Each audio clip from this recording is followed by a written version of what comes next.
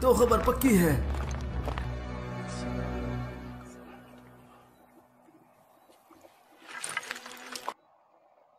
तो तुम लोग ऐसे इबादत करते हो?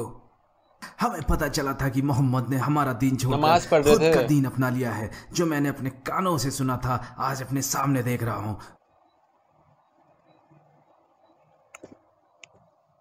मुझे तो यकीन ही नहीं हो रहा।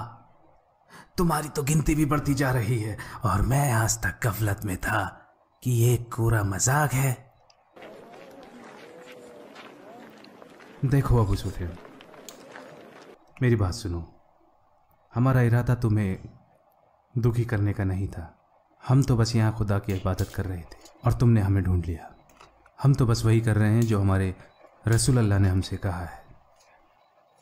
रसूल अल्लाह, ये बस एक खुदा की मर्जी थी जो तुमने हमें यहाँ देखा। और अब मेरी मानो तो हमें अपना काम करने दो और तुम अपना काम करो। हम तुमसे नहीं पूछेंगे कि तुम क्या कर रहे हो और तुम हमसे ना पूछो कि हम क्या करते हैं। वाह वाह, इससे बुरा और क्या हो सकता है। अब्दुल्ला इब्ने मसूद, वल्द इब्ने उम्मे अब्द, तू तो भेड़े चलाता है। उकबा इब्ने अबी मुवैद की तो कुरैश के सरदार से ज़बान दराजी करेगा। अपनी औकात भूल गया। तुम हमसे मत पूछो हम क्या करते हैं और हम तुमसे नहीं पूछेंगे कि तुम हम क्या करते हो। तेरी ये मजाक। और तुम भी इन नीच लोगों का साथ दे रहे हो। तुम भी तो हम कुरैश के ज़ोहरा कबीले में से हो। तुम्हारा क्यों दिमाग खराब हो गया है? ये सब मुझसे बेहतर है। हमें तो ऐसा लगता है कि तुम इनसे ज्यादा के गुजरे हो। जब तक हम तुम्हें तुम्हारी गलतियों का सबक न सिखाते तब तक तुम्हें छोड़ेंगे नहीं। मारो इन्हें, मारो इन्हें।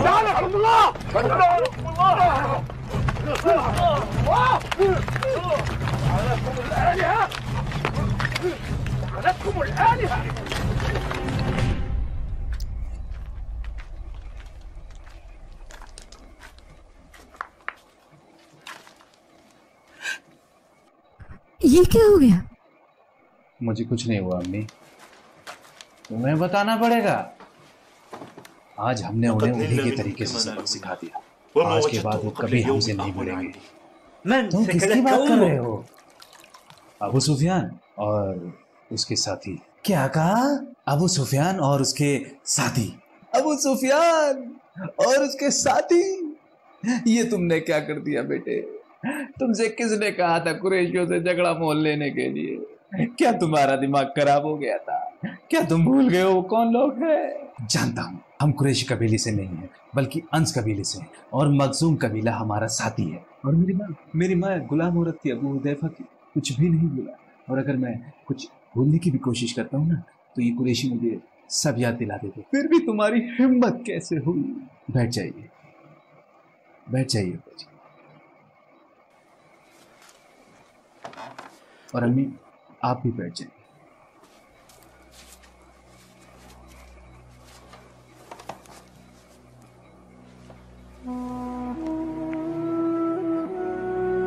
अऊज़ु बिल्लाहि मिनश शैतानिर रजीम। बिस्मिल्लाहिर रहमानिर रहीम। बिस्मिल्लाहिर रहमानिर रहीम। वद्दुहा वल्लैलि इज़ा सजा मा वद्दअक रब्बुक वमा क़ला वललआखिरतु खैरुन लक मिनल ऊला वलसौफ युअतीक रब्बुक फतर्दा अलम यजिदक यतीमन फआवा ववजदक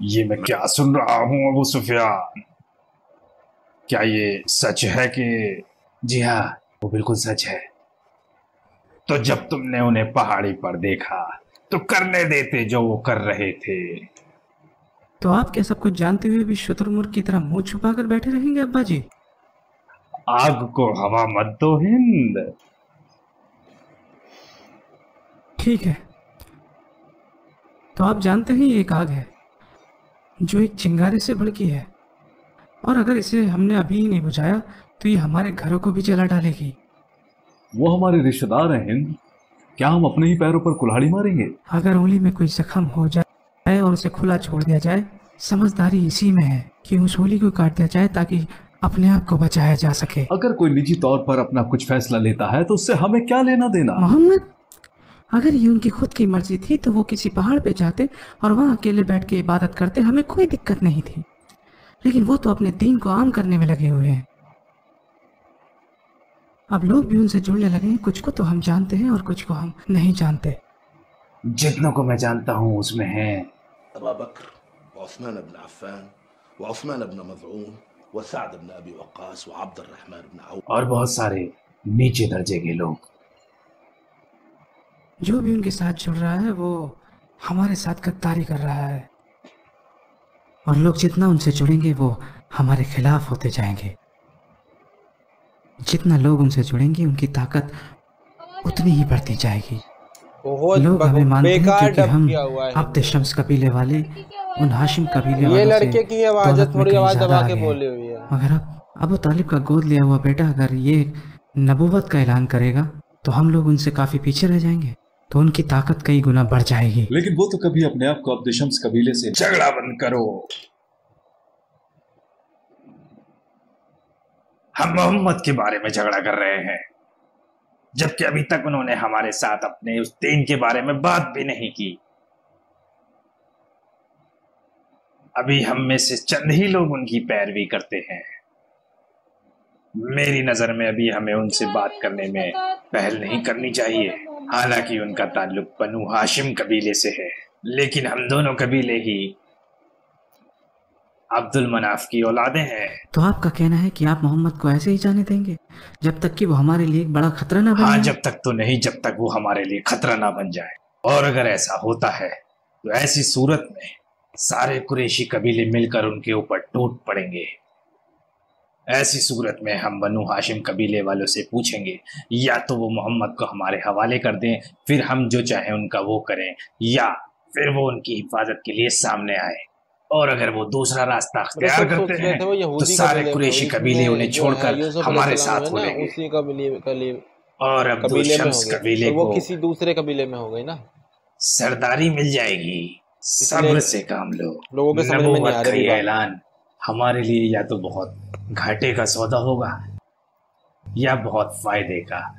देखना यह है कि हम कैसे तदबीर करते हैं। मेरा कहना तो यह है कि मेरी बात को ध्यान से सुनो और उस पर अमल करो।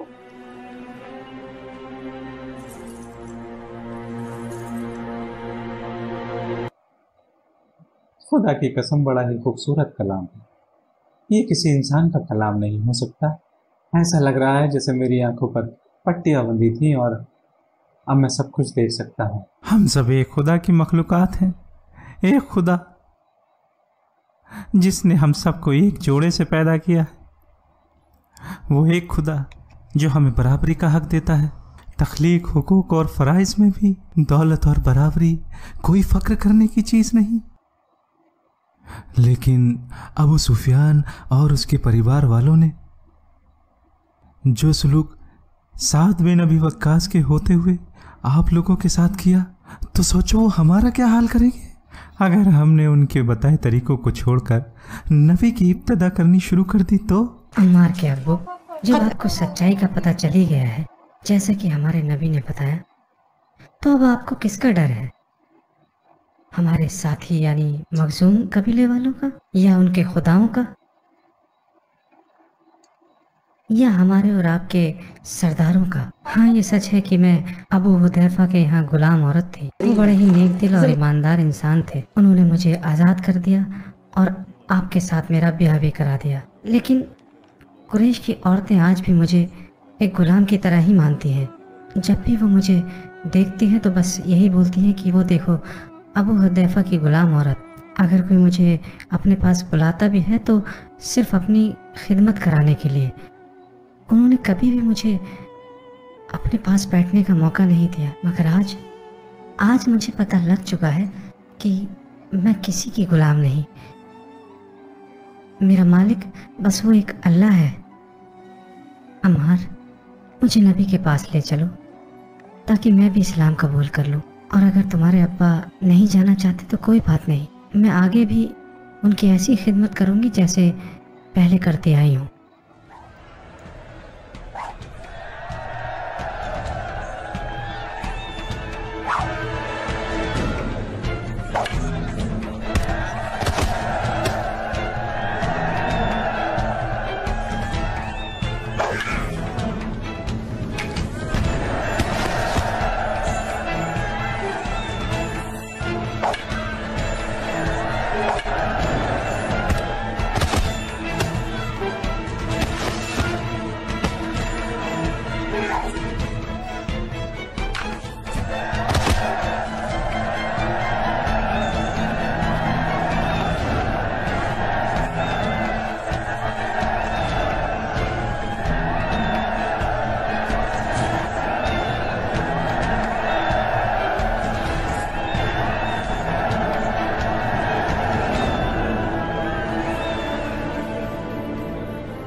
दिखाओ मुझे तुम क्या कर सकते हो।